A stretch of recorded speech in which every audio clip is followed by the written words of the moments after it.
Guys, welcome back to another salvage auction analysis, and what we are watching today is a Subaru BRZ TS, which is maybe a slightly different car than you would think you would normally see on one of our channels, but I did a salvage story on one of these, something like a little over a year ago, and for whatever reason, I have a soft spot for them. I think they're really, really cool cars.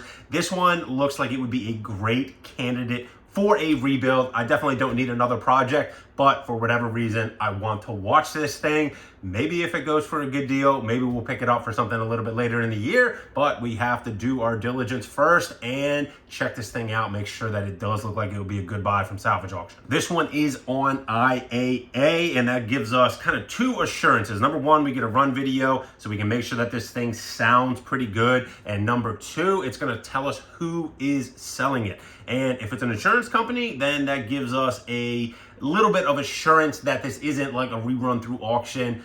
Getting on and doing an auction history research on it is a little bit less important if we know it's coming directly from an insurance company. As we go in, it looks like the current bid right now is $51.25, which is slightly higher than the last time I looked at it. But the one that I bought earlier last year that I alluded to earlier, I think we paid like $4,500 for. We did very well on it from a parts standpoint. It was on the leaderboard for a little while. So that's not an obscure number for a car that looks like it's pretty well repairable.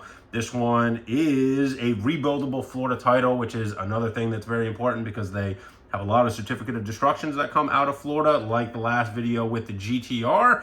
As we keep scrolling down, this one is in Miami, and you can see there, seller progressive casualty insurance. So that gives us a little bit of a layer of protection that we know it's coming directly from an insurance company. Basic stats, it does have the normal 2-liter engine. We will talk about that a little bit more later when we talk about the TS package, but let's check out the pictures first. All right, one of the signatures of the TS package, at least on these early cars, in the 2018s, I believe they only made 500 of these cars. I think all of them came with the big wing on the back, which is STI branded, has the STI branded side skirts, the wheels. This one, you can see obviously the damage up front to the front bumper, which is a kind of special edition front bumper on these. I believe the bumper is the same, but it has different grills on it. But as far as I know, the headlights, the hood, the fender, all that you can get from a normal TS, which makes the repair on this that much easier.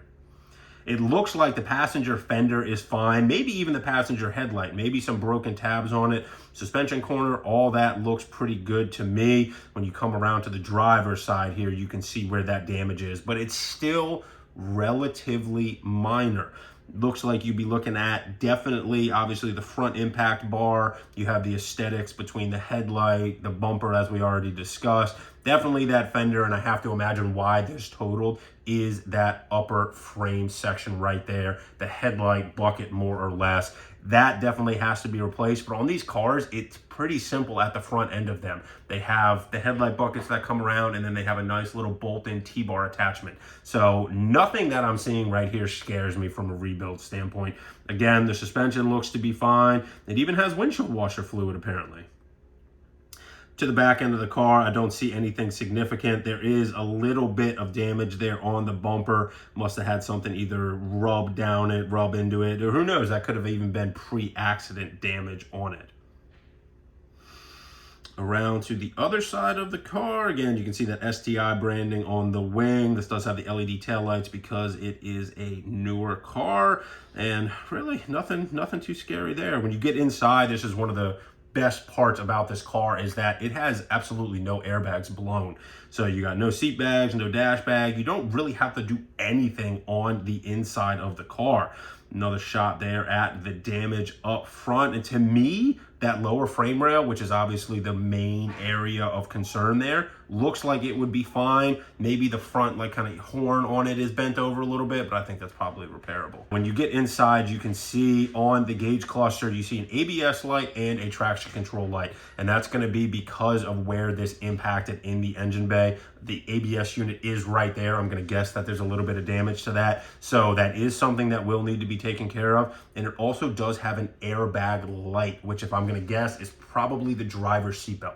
Probably through the pre-tensioner on that, which is a little bit of a headache, especially because these are colored belts. But at the same time, if the physical side of it, the actual structural side is an easy repair. Dealing with some of these issues is just maybe the lesser of the evils. Now, this thing is about to run off at auction, so we're gonna dive in. The only other thing we wanna listen to right now is the engine.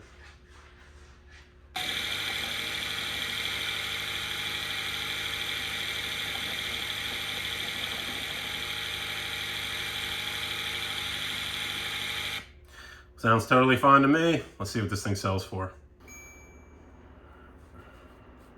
Oh wow, this thing is jumping up. I wasn't quite expecting that. Let's see here.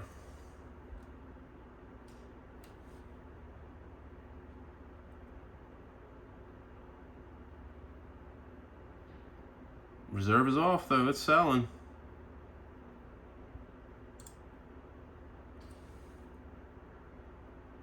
I definitely didn't want to spend this much money on this thing.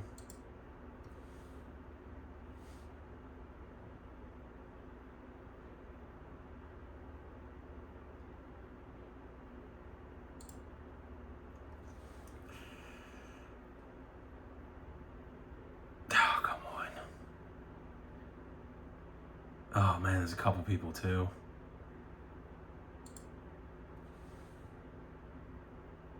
It is a good car though. Dang it, come on.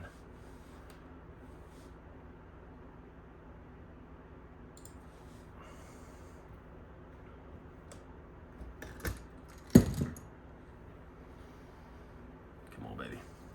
Come on, baby. Ooh. When I started this video, I was hoping to pay like $5 grand for that car, and we definitely just paid a good bit more than that. But again, I think it's a good rebuild candidate. I am very excited because I have heard great things about the way that those cars drive, and I think that those TSs are just such a cool package. And I'm gonna look forward to fixing that thing and actually like driving it to work and stuff like that.